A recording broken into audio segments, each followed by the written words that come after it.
엄마, 이제 걱정 없으시겠네요. 80억 원. 그날 은행 창구에서 도장을 찍을 때만 해도 저는 앞으로의 노후가 평안할 거라 믿었습니다. 평생 모은 땅을 내주고 받은 거액이었으니까요. 하지만 6개월 후 남편은 중환자실에서 생사를 오가고 있었고 저는 병원 복도에서 혼자 쓰러져 있었습니다. 자식은 셋이나 있는데 단 한 명도 오지 않았어요. 그때 우연히 보게 된 SNS. 막내가 손주 사진 보라고 가르쳐준 그 SNS로 저는 자식들의 진짜 모습을 보게 됐습니다. 지금부터 들려드릴 이야기 끝까지 들어보시고 구독과 좋아요 꼭 눌러주세요. 부모라면 자녀가 있다면 반드시 알아야 할 이야기입니다. 제 이름은 최순덕, 73세입니다. 경기도 화성에서 40년간 농사를 지으며 살았어요. 영감과 함께 악착같이 모은 땅이었죠. 새벽 4시면 일어나서 밭으로 나가고 해질 때까지 일했어요. 손에는 굳은 살이 박히고 허리는 펴지지 않아도 참았어요. 자식들 뒷바라지 하려고요. 그 땅이 산업단지로 편입되면서 80억이라는 거액의 보상금을 받게 됐어요. 여보, 우리 이제 애들 걱정 안 해도 되겠소? 영감 목소리가 떨렸어요. 기쁨과 안도가 섞인 목소리였죠. 우리에게는 아들 둘, 딸 하나가 있었어요. 셋 다 결혼해서 각자 가정을 꾸렸는데 경제적으로 넉넉하지 못했거든요. 일주일 후 가족 모임을 열었어요. 고급 한정식 집이었어요. 평생 이런 곳에 와본 적 없었지만 자식들을 위해서라면 뭐든 할 수 있었거든요. 애들아, 엄마 아빠가 평생 모은 돈이다. 너희들 고생 많이 했으니까 나눠주려고 한다. 큰애가 눈을 크게 떴어요. 정말요? 엄마, 얼마나 주실 건데요? 셋이 나눠 가져라. 한 명당 20억씩. 나머지 20억은 우리가 노후 자금으로 쓸 거다. 순간 식탁이 조용해졌어요. 그러다 작은애가 먼저 입을 열었어요. 엄마, 20억씩이요? 그럼 제 사업빚도 다 갚을 수 있겠네요. 막내도 눈물을 글썽였어요. 엄마, 감사해요. 우리 애들 학원비도 이제 걱정 안 해도 되겠어요. 그날 밤 자식들은 저희를 꼭 껴안으며 말했어요. 엄마, 아빠, 정말 감사해요. 평생 은혜 잊지 않을게요. 앞으로 효도 열심히 할게요. 저는 그 말을 믿었어요. 제가 낳은 자식들이니까요. 한 달 후 법무사 사무실에서 정식으로 증여 절차를 밟았어요. 큰애 20억, 작은애 20억, 막내 20억. 총 60억을 자녀들 명의로 이체했어요. 어머님, 증여세가 한 명당 5억씩, 총 15억 정도 나올 텐데 괜찮으세요? 법무사가 걱정스럽게 물었지만 저는 괜찮다고 했어요. 세금은 애들이 낸다고 했어요. 엄마, 걱정 마세요. 세금은 제가 알아서 처리할게요. 큰애가 자신 있게 말했어요. 저는 믿었죠. 나머지 20억은 연금보험에 가입했어요. 매달 안정적으로 생활비를 받을 수 있는 상품이었어요. 여보, 이제 편하게 살 수 있겠소? 그러게요. 애들도 잘 살고 우리도 걱정 없고. 처음 한 달은 정말 행복했어요. 애들이 자주 연락했고 주말마다 찾아왔어요. 맛있는 것도 사다 주고 엄마 아빠 건강 챙기세요라며 영양제도 챙겨줬어요. 여보, 우리 애들 참 효자네요. 영감이 흐뭇하게 웃었어요. 저도 행복했죠. 하지만 2달째부터 달라지기 시작했어요. 전화 횟수가 눈에 띄게 줄었어요. 주 2-3회 하던 안부 전화가 일주일에 한 번으로, 그리고 2주에 한 번으로 줄어들었어요. 큰애야, 요즘 어떻게 지내니? 엄마, 바빠요. 사업 확장하느라 정신없어요. 나중에 전화할게요. 뚝. 전화가 끊겼어요. 작은애도 마찬가지였어요. 작은애야, 엄마인데. 아, 엄마. 지금 회의 중이에요. 나중에요. 막내는 아예 전화를 받지 않았어요. 문자를 보내도 읽기만 하고 답장이 없었어요. 바쁘겠지. 젊은 사람들이 할 일이 많지. 저는 그렇게 스스로를 위로했어요. 3개월째 되던 날이었어요. 영감이 갑자기 쓰러졌어요. 여보, 여보. 저녁 식사 준비를 하고 있는데 거실에서 쿵 하는 소리가 났어요. 달려가 보니 영감이 바닥에 쓰러져 있었어요. 119를 불렀어요. 급히 병원으로 실려갔고 의사 선생님이 심각한 표정으로 말씀하셨어요. 뇌경색입니다. 바로 수술해야 합니다. 보호자분 연락하세요. 저는 떨리는 손으로 큰애한테 전화했어요. 큰애야, 아버지가 쓰러지셨어. 지금 중환자실이야. 빨리 와야 할 것 같아. 엄마, 지금 회의 중이에요. 얼마나 심각한데요? 뇌경색이래. 지금 당장 수술 들어가신대. 에이, 요즘 의학 좋아서 괜찮을 거예요. 저 나중에 갈게요. 지금 못 빠져요. 전화가 끊겼어요. 작은애한테도 전화했어요. 작은애야, 아버지가 위급하셔. 병원으로 빨리 와줘라. 엄마, 저 지금 부산 출장 중이에요. 언제 수술해요? 지금 당장 들어가신대. 그럼 수술 끝나고 갈게요. 지금 가봐야 기다리기만 하잖아요. 엄마, 저 진짜 바빠요. 막내에게도 전화했지만 아예 받지 않았어요. 수술은 6시간이 걸렸어요. 저는 수술실 밖 차가운 의자에 혼자 앉아서 떨고 있었어요. 복도 형광등 불빛만 휑하니 밝았어요. 자식은 셋이나 있는데 아무도 오지 않았어요. 밤 11시 수술이 끝나고 의사 선생님이 나오셨어요. 수술은 잘 됐습니다. 하지만 상태가 위중해서 중환자실에서 경과를 봐야 합니다. 1달 정도는 중환자실에 계셔야 할 것 같습니다. 감사합니다, 선생님. 저는 그 자리에서 무릎이 꺾였어요. 혼자서요. 영감은 중환자실에 들어갔어요. 저는 매일 병원과 집을 오가며 간병했어요. 중환자실은 하루 한 번, 10분만 면회가 가능했어요. 그 10분을 위해 하루 종일 병원에서 기다렸어요. 밤낮 없이 병원에 있다 보니 제 몸도 한계에 달했어요. 자식들은 그 1달 동안 단 한 번도 병원에 오지 않았어요. 엄마 바빠서 못 가요. 아버지 괜찮으시죠? 요즘 의학 좋잖아요. 엄마 주말에 갈게요. 그렇게 말하고는 오지 않았어요. 1달째 되던 날 병원 복도를 걷다가 갑자기 어지러웠어요. 그대로 쓰러졌어요. 보호자분, 보호자분. 간호사들이 저를 응급실로 실어갔어요. 의사 선생님이 말씀하셨어요. 과로와 영양실조, 탈수 증상입니다. 언제 제대로 드셨어요? 생각해보니 며칠 동안 제대로 먹지 못했어요.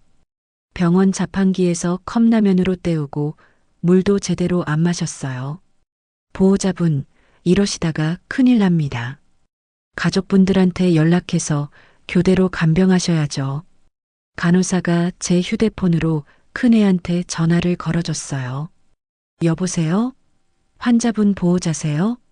어머님이 쓰러지셨는데 가족분이 오셔야 할 것 같아요. 전화 너머로 큰애 며느리 목소리가 들렸어요. 지금 그이 출근했는데요. 간병인 쓰시면 되잖아요. 요즘 간병인 서비스 좋던데요. 간호사가 놀란 표정으로 저를 봤어요. 보호자분, 자녀분이 간병인 쓰라고 하시는데요. 괜찮아요. 제가 할게요. 그날 이후로도 2번이나 더 쓰러졌어요. 3번째 쓰러졌을 때는 의사 선생님이 심각하게 말씀하셨어요. 환자분, 이러시다가 정말 돌아가십니다. 심장도 안 좋고 혈압도 위험 수치예요. 최소 2주는 입원해서 요양하셔야 합니다. 결국 저도 입원했어요. 영감과 저 둘 다 병원 신세를 지게 된 거죠. 한 달 반이 지나서 영감이 중환자실에서 나왔어요. 일반 병실로 옮겼지만 여전히 재활치료가 필요했어요. 그때쯤 병원 원무과에서 연락이 왔어요. 보호자님, 곧 퇴원 준비하시면 병원비 정산하셔야 합니다. 현재까지 중환자실 비용, 수술비, 입원비, 재활치료비 포함해서 8천만 원 정도 나왔습니다. 8천만 원. 저는 떨리는 손으로 큰애한테 전화했어요. 큰애야, 아버지 병원비가 8천만 원 나왔어. 우리 연금보험 해지하면 위약금이 2억이나 되는데 좀 도와줄 수 없니? 엄마, 제가 어디 돈이 있어요? 엄마 아빠 돈 있으시잖아요. 연금보험 해지하세요. 큰애야. 그럼 우리 노후 자금이. 엄마 생명이 더 중요하잖아요. 해지하시면 되잖아요. 저는 사업 확장하느라 한 푼도 없어요. 20억 다 투자했어요. 큰애야, 내가 받은 20억은. 엄마, 그건 이미 제 돈이에요. 법적으로 증여 끝났고요. 이미 다 계획 세워서 쓴 돈이에요. 그리고 증여세도 5억 나왔는데 그것도 엄마가 내주셔야죠. 뭐라고? 내가 낸다고 했잖니. 그게 언제 얘기예요. 세금이 그렇게 비싼 줄 몰랐어요. 저 진짜 바빠요. 끊을게요. 뚝. 전화가 끊겼어요. 작은애한테도 전화했어요. 작은애야, 아버지 병원비가 8천만 원인데 좀 도와줄 수 없니? 엄마, 큰형한테 연락하세요. 저도 빚 갚느라 다 썼어요. 그리고 저도 증여세 5억 나왔는데 엄마가 내주셔야죠. 저희 둘이서 10억인데 어떻게 내요? 막내에게도 전화했지만 아예 받지 않았어요.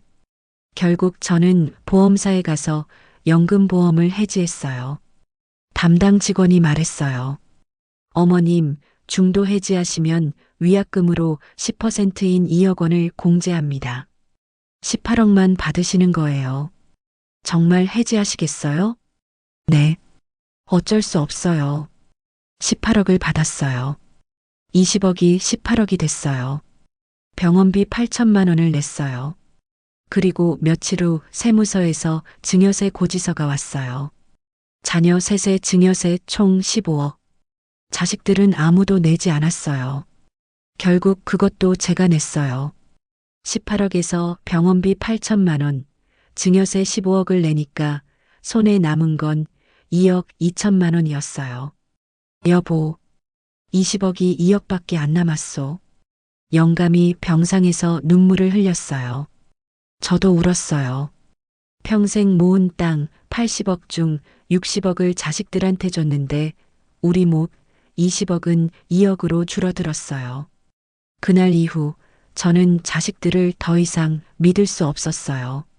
영감은 재활치료를 받으면서 조금씩 회복되고 있었지만 마음의 상처는 더 깊어졌어요. 여보, 우리가 뭘 잘못한 거요? 영감이 침대에 누워서 천장을 보며 물었어요. 저는 대답할 수 없었어요. 영감 재활치료비는 매달 300만 원씩 나갔어요. 저도 몸이 완전히 망가져서 한 달에 한 번씩은 병원에 가야 했고 약값만 50만 원씩 들었죠. 저는 간병인을 썼어요. 하루 20만 원. 한 달이면 600만 원. 석 달 동안 간병인 비용만 1,800만 원이 나갔어요. 6개월이 지나자 자식들은 아예 연락이 끊겼어요. 명절에도 오지 않았어요. 엄마 바빠서 못 가요. 송편 택배로 보냈으니까 받으세요. 택배로 온 송편 한 팩. 그게 추석 선물의 전부였어요. 어느 날 저녁 병원 침대 옆에서 휴대폰을 보고 있었어요. 몇 년 전 막내가 가르쳐준 SNS였어요. 페이스북이라고 했던가요? 그때가 생각났어요. 막내가 친절하게 가르쳐주던 모습이요. 엄마, 이거 배우시면 좋아요. 우리 애들 사진도 실시간으로 보실 수 있어요. 제가 친구 추가해 드릴게요. 이거 어려운 거 아니니? 엄마가 할 수 있을까? 괜찮아요. 천천히 가르쳐 드릴게요. 여기 누르시면 사진 나와요. 좋아요 누르는 건 여기 하트 누르시면 되고요. 그날 막내가 2시간 넘게 앉아서 하나하나 가르쳐 줬어요. 어떻게 사진 보는지, 어떻게 좋아요 누르는지, 어떻게 댓글 다는지. 손주들 사진 자주 올릴게요. 엄마 심심하실 때 보세요. 저는 손주들 사진 보는 게 유일한 낙이었어요. 매일 저녁이면 휴대폰을 켜서 손주들 얼굴을 봤죠. 첫돌 사진, 유치원 가는 사진, 밥 먹는 사진. 그런 사진들을 보며 웃었어요. 그런데 그날 우연히 작은 애 며느리 계정을 보게 됐어요. 화면 아래 알 수도 있는 친구라고 뜨면서 추천으로 올라왔거든요. 이게 누구지? 클릭했어요. 순간 숨이 멎었어요. 사진들이 쭉 올라와 있었어요. 스위스 알프스 앞에서 환하게 웃고 있는 작은 애 며느리. 파리 에펠탑 앞에서 손을 흔드는 모습. 이탈리아 베네치아 곤돌라를 타고 있는 사진. 드디어 꿈에 그리던 한 달간의 유럽 여행. 인생은 한 번뿐이에요. 너무너무 행복해요. 버킷리스트 하나 완성부자. 날짜를 보니 남편이 중환자실에 있을 때였어요. 제 손이 떨렸어요. 휴대폰을 떨어뜨릴 뻔했어요. 여보, 이것 좀 보세요. 남편한테 휴대폰을 보여줬어요. 남편도 한참을 말없이 화면을 보다가 눈물을 흘렸어요. 저는 다른 계정들도 찾아봤어요. 막내 사위 계정도 있었어요. 새 외제차 앞에서 엄지를 치켜든 사진이 올라와 있었어요. 번쩍번쩍 빛나는 새 차였어요. 드디어 내 꿈의 차를 샀습니다. 2억짜리 벤츠. 10년 꿈꿔왔던 차. 열심히 일한 보상이에요. 성공한 남자. 날짜는 제가 병원에서 2번째 쓰러진 날이었어요. 큰애 며느리 계정도 봤어요. 골프장에서 찍은 사진이 여러 장 올라와 있었어요. 애비 골프장 회원권 드디어 샀어요. 싸게 나온 거 놓칠 뻔했네요. 주말마다 골프 다니면 되겠어요. 이게 진짜 부자의 삶이죠? 골프 회원권, 주말 골프. 제 심장이 미칠 듯이 뛰었어요.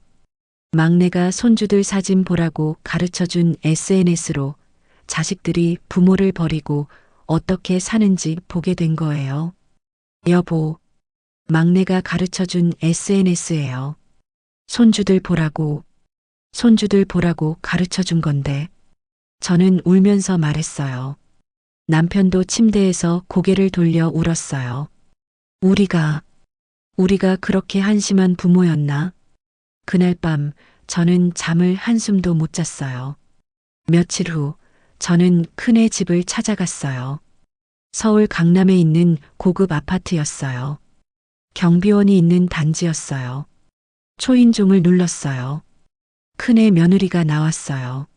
명품 옷을 입고 있었어요. 어머님, 갑자기 왜 오셨어요? 연락하시지. 큰애는 어디 갔니? 아버지가 사경을 헤맸는데 한 번도 안 왔더구나. 엄마도 쓰러져서 요양받았는데. 그이는 골프 갔어요. 요즘 스트레스 받아서 쉬러 갔어요.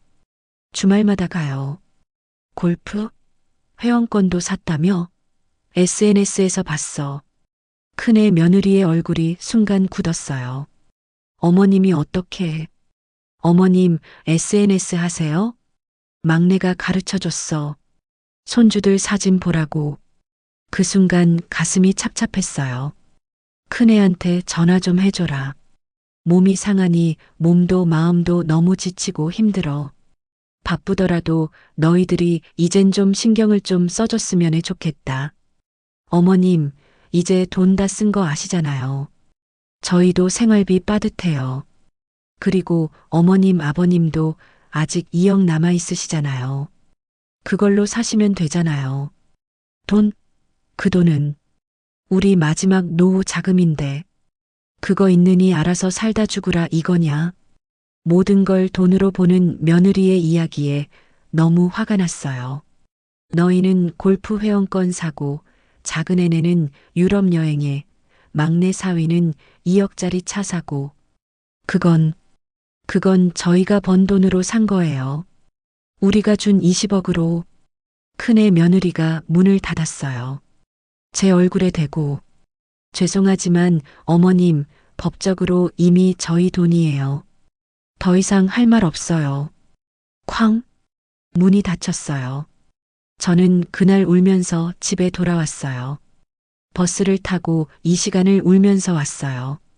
그날 밤 영감과 의논했어요. 여보, 우리 변호사 한번 만나봅시다. 변호사요? 무슨 소용 있겠소? 이미 준 돈인데. 아니에요. 인터넷에서 찾아봤어요. 증여 취소할 수 있대요. 배은망덕한 자식한테는요. 다음 날 법률 상담을 받으러 갔어요. 50대 중반의 여성 변호사였어요.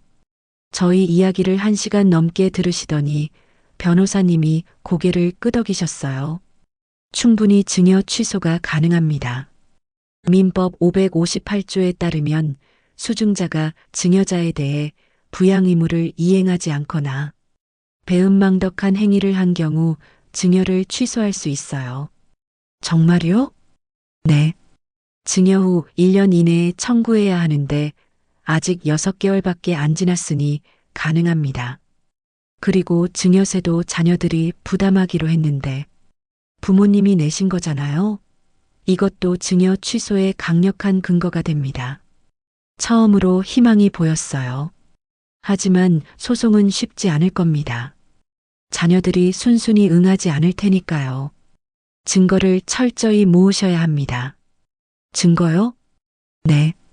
SNS 게시물, 문자 메시지, 통화 녹음, 병원비 영수증, 병원 면회 기록, 증여세 납부 증명서, 모든 걸 모으세요. 특히 SNS는 날짜가 찍혀 있어서 결정적 증거가 됩니다. 저는 휴대폰을 꺼내서 변호사님한테 보여드렸어요. SNS는 있어요. 막내가 가르쳐 준 건데. 변호사님이 휴대폰을 보시더니 눈을 크게 뜨셨어요. 이거면 충분합니다. 날짜까지 정확히 나와 있네요. 아버님이 중환자실에 계실 때 유럽 여행, 어머님이 쓰러지신 날 외제차 구매. 이건 결정적 증거예요. 그리고 막내 따님이 가르쳐준 SNS라는 점도 법정에서 강하게 어필할 수 있습니다. 정말요? 네. 그리고 병원 기록도 필요합니다. 자녀분들이 면회 온 기록이 없다는 것도 중요한 증거가 돼요. 저는 그날부터 증거를 모으기 시작했어요. 엄마 바빠서 못 가요. 간병인 쓰세요. 돈 없어요. 그런 메시지들이요. 통화도 자동 녹음되어 있었어요. 엄마가 연금보험 해지하세요. 증여세는 엄마가 내주세요. 그런 말들. 병원에 가서 면회록도 받아왔어요. 1달 반 동안 자녀 이름이 단 한 번도 없었어요. 면회록에는 제 이름만 매일 적혀 있었어요. 병원비 영수증도 전부 모았고 증여세 납부 증명서도 챙겼어요. 일주일 후 변호사님을 통해 자녀 셋 모두에게 내용 증명을 보냈어요. 증여 취소 통보와 60억 반환 요구였어요. 사흘 후 큰애한테 전화가 왔어요. 엄마, 이게 무슨 짓이에요? 준 돈 다시 내나요? 말이 돼요? 큰애야, 엄마 아빠가 아파서 도움이 필요할 때 너희는 뭐 했니? 골프 치고 해외여행 다니고 외제차 사고. 그건 제 돈으로 산 거예요. 법적으로 이미 제 돈이라고요. 우리가 준 20억으로 막내가 가르쳐준 SNS로 다 봤어. 손주들 사진 보라고 가르쳐준 그걸로 너희들이 어떻게 사는지 다 봤다고. 엄마, 그건 한 번 준 건 준 거라고? 그럼 법정에서 보자. 배은망덕한 자식들아. 전화를 끊었어요. 평생 자식한테 그런 말을 해본 적이 없었는데 그날은 참을 수가 없었어요. 작은애와 막내도 비슷한 반응이었어요. 셋 다 돈을 돌려줄 생각이 전혀 없었어요. 며칠 후 큰애가 집으로 찾아왔어요. 남편과 제가 거실에 앉아 있을 때였어요. 엄마, 아빠 내용 증명은 왜 보내신 거예요? 동네 사람들 다 알잖아요. 큰애야, 내가 아버지 중환자실에 계실 때 한 번이라도 왔니? 엄마가 3번이나 쓰러졌을 때 한 번이라도 연락했니? 그건 바빠서 그랬어요. 회사 일이 있었고, 바빠서 골프 치고 해외여행 갈 시간은 있으면서 이게 사람이 할 짓이야? 큰애가 말문이 막혔어요. 엄마, 아빠, 제발. 소송은 취하해 주세요. 이러면 우리 체면이 회사에서도 소문났어요. 체면? 우리 체면은 생각 안 하니? 자식 셋이나 있는데 병원에 얼굴 한 번 안 비친 자식들을 둔 우리 체면은 남편이 처음으로 목소리를 높였어요. 이미 늦었다. 법정에서 보자. 큰애는 화가 난 얼굴로 나갔어요. 막내한테도 전화가 왔어요. 엄마, 제가 SNS 가르쳐 드린 건 손주들 보라고 그런 건데 저를 이렇게 배신하시면 어떡해요? 배신? 누가 누구를 배신했는지 똑똑히 보자. 손주들 사진 보라고 가르쳐 준 그걸로 엄마가 뭘 받는지 아니? 엄마, 너희들이 얼마나 잘 사는지, 엄마 아빠가 죽어가는데 얼마나 즐겁게 사는지 다 봤어. 법정에서 보자. 전화를 끊었어요. 소송이 시작됐어요. 60억 증여 취소 및 반환 청구, 증여세 15억 배상 청구 소송이었어요. 1차 조정 기일이 열렸어요.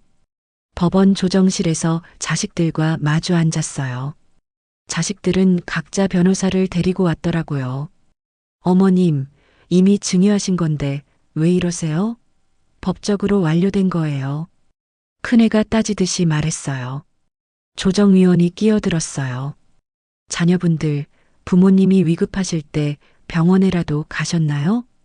셋 다 입을 다물었어요. 아버님이 1달 반 동안 중환자실에 계셨다고 하는데 단 한 번이라도 면회 가셨나요? 저희가 바빠서 순간 저는 참고 있던 게 터져 나왔어요. 병원비 8천만 원. 제 목소리가 떨렸어요. 아니, 온몸이 떨렸어요. 너희 아버지가 중환자실에서 생사를 오가는데 1달 반, 45일 동안 단 한 번도 얼굴 안 비쳤어. 면회록 여기 있어. 저는 가방에서 서류를 꺼냈어요. 손이 떨려서 제대로 펼치지도 못했어요. 45일 동안 매일 적힌 이름. 최순덕, 최순덕, 최순덕. 엄마 이름만 45번이야. 너희 이름은? 없어. 단 한 줄도 없어. 엄마, 그 시간에 너희는 뭐 했어? 큰애 너. 4월 15일. 아버지 수술하신 지 1달 되던 날. 회원권 샀지? 5억짜리. 작은애 넌. 5월 3일. 엄마가 2번째 쓰러진 그날. 유럽 파리 에펠탑에서 웃고 있었고, 막내 3월 20일. 아버지 수술실 들어가시던 바로 그날. 2억짜리 벤츠 샀지. 자녀들의 얼굴이 하얗게 질렸어요. 엄마가 어떻게 알았냐고? 막내야. 내가 가르쳐준 SNS로 봤어. 엄마, 손주들 사진 보세요. 우리 애들 귀엽죠? 그렇게 웃으면서 가르쳐줬잖아. 2시간 동안 앉아서 목이 메었어요. 하지만 계속 말했어요. 그걸로 엄마가 뭘 받는지 알아? 너희들이 얼마나 행복하게 사는지, 너희들이 얼마나 즐겁게 노는지. 손주 사진은 안 올라오고 너희들 여행 사진만 올라오더라. 엄마, 저희가 나 3번 쓰러졌어. 3번. 첫 번째는 복도에서, 2번째는 병실 앞에서, 3번째는 화장실에서. 간호사가 너희한테 전화했어. 어머님 위급하세요. 가족분 오셔야 합니다. 너희가 뭐라고 했는지 알아? 저는 소리쳤어요. 간병인 쓰세요. 간병인. 하루 20만 원. 한 달에 600만 원. 석 달 동안 1,800만 원. 내 자식이 셋이나 있는데 남한테 돈 주고 간병을 샀어. 명절은 또 어때? 추석날 나 혼자 차례상 차렸어. 떡도 혼자 빚고 전도 혼자 부치고. 너희는? 엄마, 송편 택배로 보냈어요. 바빠서 못 가요. 택배로 효도하냐? 저는 증여세 고지서를 꺼내 들었어요. 증여세 15억. 너희가 낸다고 했지? 엄마, 걱정 마세요. 제가 알아서 할게요. 누가 냈어? 엄마가 냈어. 노후 자금 20억에서 2억밖에 안 남았어. 눈물이 쏟아졌어요. 80억? 평생 새벽 4시에 일어나서 밥 메고 해질 때까지 허리 펴지도 못하고 일해서 모은 땅. 그 돈 너희 주려고 세금까지 다 냈어. 애들아, 이제 걱정 없이 살아라. 엄마 아빠는 괜찮다. 그렇게 말했잖아. 엄마, 죄송해요. 근데 너희는 아픈 아버지 한 번 안 보고 쓰러진 엄마 한 번 안 보고 20억으로 골프 치고 여행 다니고 외제차 사고. 이게 사람이 할 짓이냐? 이게 내가 낳아서 키운 자식들이 할 짓이냐? 저는 흐느끼기 시작했어요. 손주 사진 보라고 가르쳐준 그걸로 엄마가 얼마나 버림받았는지 보게 하다니. 너희들. 고개를 떨궜어요. 조용히 하지만 또렷하게 말했어요. 법이 있어서 다행이야. 법이라도 없었으면 엄마는 그냥 죽었을 거야. 너희한테 버림받은 걸 알면서도 아무것도 못하고 그냥 죽었을 거야. 조정실에 침묵이 흘렀어요. 자녀들은 고개를 들 수 없었어요. 조정위원의 표정이 차갑게 굳었어요. 자녀분들 20억씩 받아서 해외여행, 외제차, 골프 회원권은 사시면서 부모님 병원비는 한 푼도 안 내셨다는 거죠? 그리고 증여세도 내겠다고 약속하고 결국 안 내신 거고요? 저희가 사정이 조정은 결렬됐어요. 자녀들이 끝까지 돈을 돌려주지 않겠다고 버텼거든요. 본격적인 재판이 시작됐어요. 재판 과정에서 우리는 모든 증거를 제출했어요. 자녀들의 SNS 게시물, 통화 녹음, 문자 메시지, 병원비 영수증, 증여세 납부 증명서, 병원 면회록, 간병인 계약서.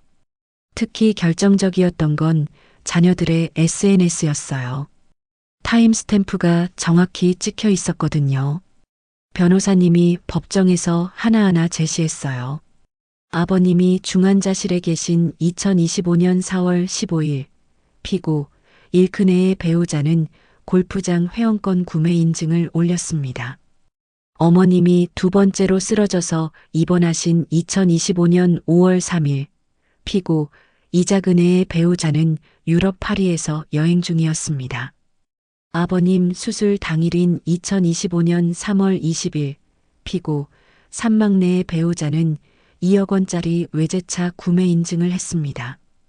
변호사님이 하나하나 증거를 제시할 때마다 법정이 술렁였어요. 특히 주목할 점은 이 SNS를 원고인 어머님이 보게 된 경위입니다. 피고 삼막내의 손주 사진을 보여드리려고 직접 가르쳐준 SNS였습니다. 선의로 가르쳐준 도구로 자녀들의 배은망덕한 행위를 목격하게 된 것입니다. 변호사님이 말씀하시자 방청석까지 술렁였어요. 반대로 자녀들은 부모를 방문한 기록도, 용돈을 드린 기록도, 병원비를 낸 기록도 전혀 없었어요. 재판부도 충격을 받은 듯 했어요. 증여받은 돈으로 사치를 하면서 정작 부모님이 위급하실 때는 단 한 번도 병원에 가지 않았다는 거죠? 판사님이 자녀들을 쳐다봤어요. 죄송합니다. 겨우 그 말만 하더라고요. 죄송하다는 말로 끝날 일이 아닙니다. 증여세까지 부모님이 대신 내셨는데 이건 명백한 사기입니다. 자녀들의 변호사가 항변했어요. 재판장님, 하지만 증여는 법적으로 완료됐고 증여 취소는 매우 제한적인 경우에만. 증여 취소 사유가 명확합니다. 민법 558조 1항 2호 수증자가 증여자에 대한 부양 의무를 현저히 해태한 경우 증여자는 증여를 취소할 수 있습니다. 본건은 그 전형적인 사례입니다. 판사님이 단호하게 말씀하셨어요. 2차 재판에서는 병원 관계자들이 증인으로 나왔어요.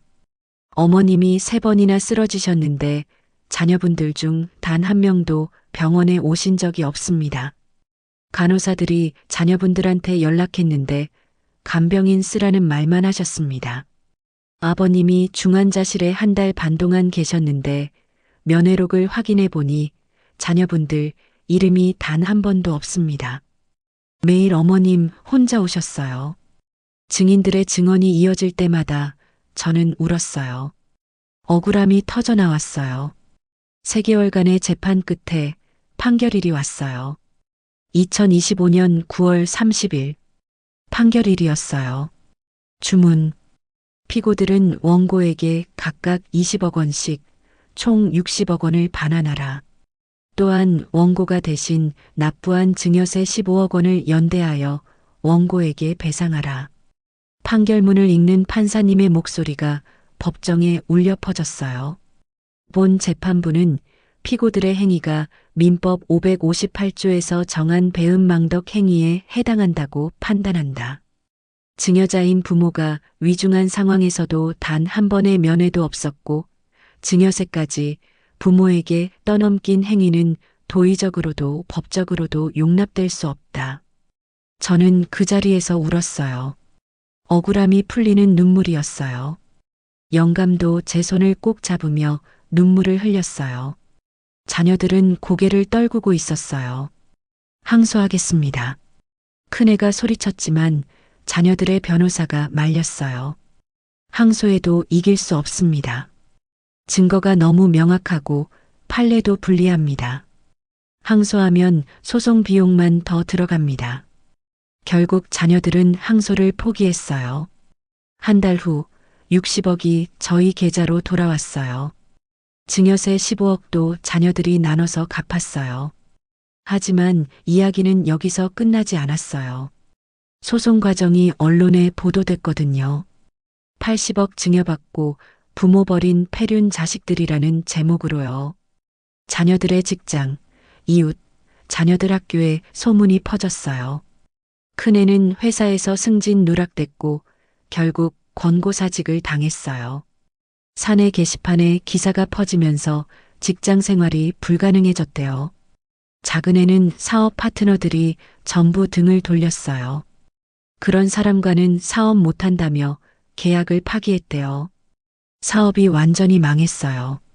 막내 사위는 직장에서 눈총을 받다가 결국 스스로 그만뒀어요. 아이들도 학교에서 놀림을 받았고요.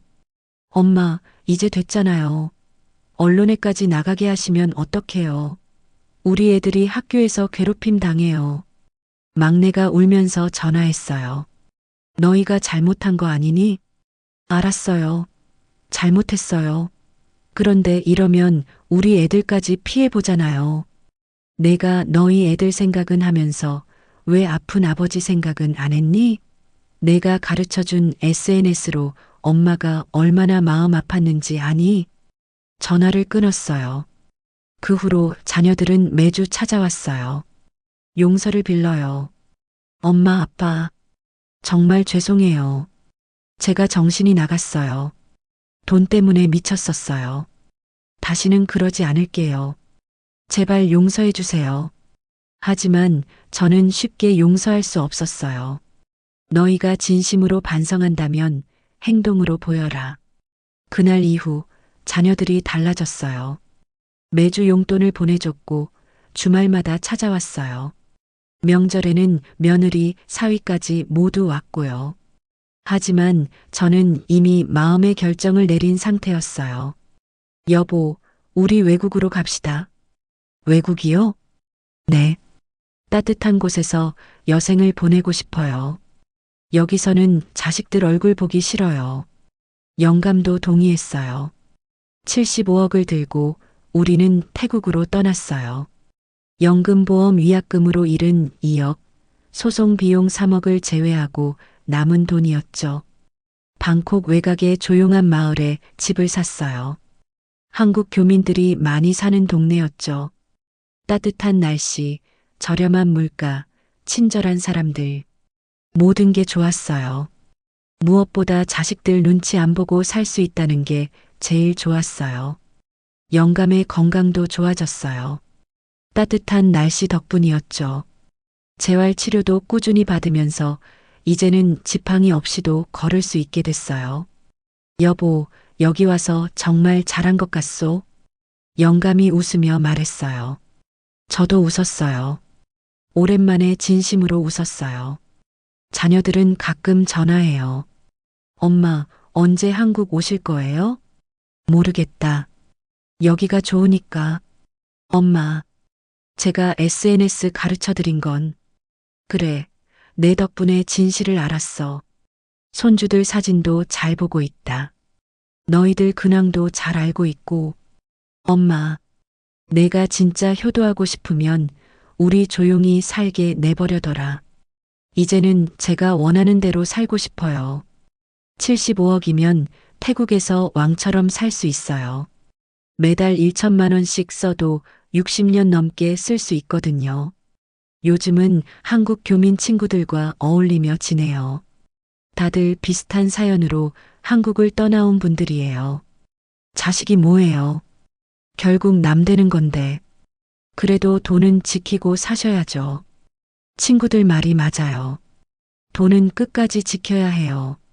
얼마 전 큰애가 태국까지 찾아왔어요. 엄마, 제발 한국 돌아오세요.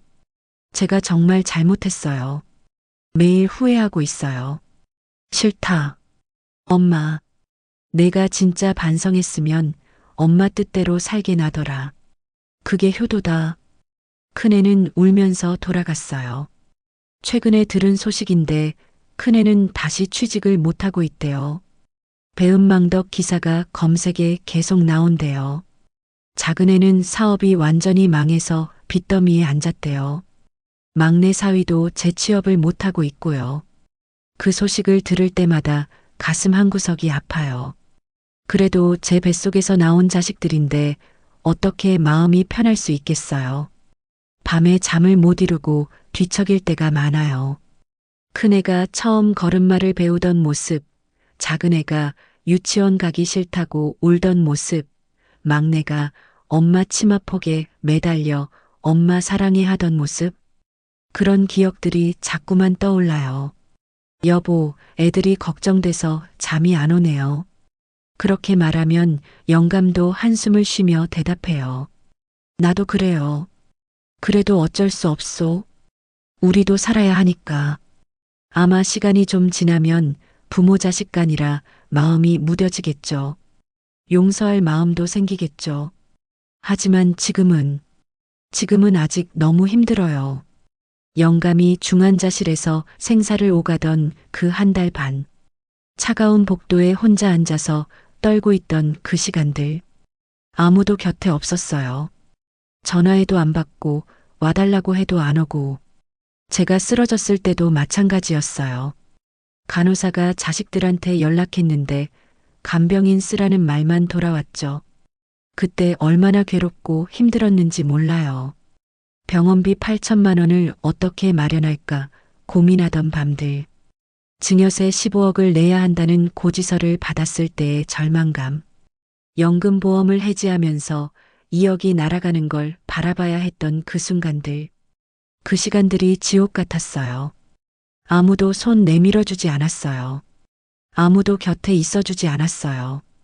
그래서 지금은 그냥 모두 내려놓고 싶어요.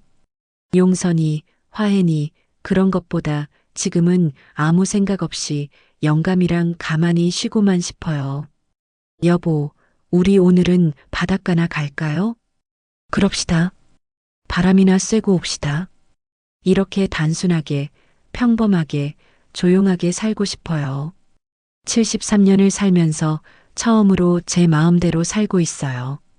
자식 눈치 안 보고, 며느리 사위 눈치 안 보고, 그냥 이랑 둘이서요. 언젠가는 마음이 풀리겠죠. 시간이 약이라잖아요. 하지만 지금은 아니에요. 지금은 그냥 쉬고 싶어요. 이제 저는 자유롭습니다. 73세에 찾은 진짜 제 인생이에요. 매일 아침 산책하고 영감이랑 카페에서 커피 마시고 교민 친구들이랑 수다 떨고 따뜻한 날씨 속에서 평화롭게 살고 있어요. 휴대폰으로 손주들 사진도 봐요. 막내가 가르쳐준 SNS로요. 이제는 그게 슬프지 않아요. 손주들은 죄가 없으니까요. 여러분, 자식이라고 다 믿지 마세요. 재산은 끝까지 지키세요. 그리고 잘못을 저지르면 법이 있어요. 포기하지 마시고 끝까지 싸우세요. 나이가 많다고 힘이 없다고 포기하지 마세요. 법은 정의로운 편이에요. 증거만 확실하면 반드시 이길 수 있어요. 그리고 기억하세요.